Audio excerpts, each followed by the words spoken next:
అందరూ కలిసి శ్రీవల్లి ఇంటికి వెళ్తారు.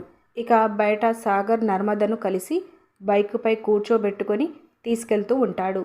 సాగర్ ఎందుకు అలా లీవ్ దొరకడం లేదు అని చెప్పావు అని అడుగుతాడు.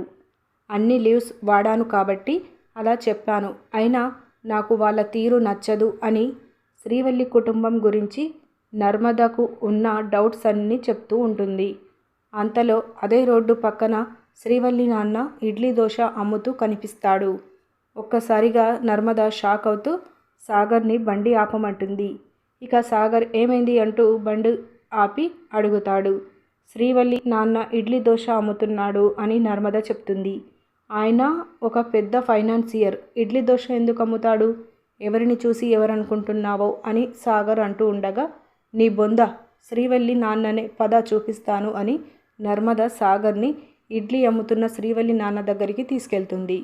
కానీ అక్కడికి నర్మద వాళ్ళు వెళ్ళగానే అక్కడి నుండి శ్రీవల్లి నాన్న వీళ్ళను చూసి పక్కకు వెళ్ళి దాక్కుంటాడు.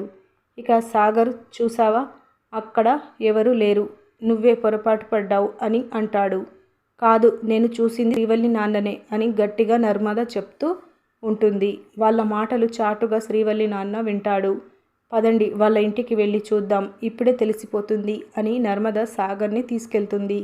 ఇక శ్రీవల్లి నాన్న చాలా షాక్ అవుతూ భయపడుతూ ఇంటికి పరుగులు తీస్తాడు. కట్ చేస్తే శుక్రవారం ప్రోమోలో శ్రీవల్లి చందు వాళ్ళు భాగ్యం ఇంటికి వచ్చాక హారతిచ్చి లోపలికి తీసుకెళ్తుంది.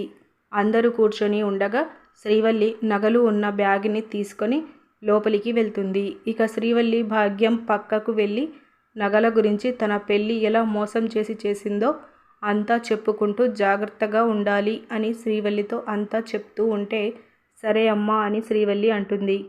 వాళ్ళు మాట్లాడుకుంటున్న మాటలన్నీ ప్రేమ వాళ్ళకి ఎదురుగా నిల్చొని వింటూ చూస్తూ ఉంటుంది. ఇక ప్రేమని భాగ్యం శ్రీవల్లి చూసి ఒక్కసారిగా షాక్ అవుతారు.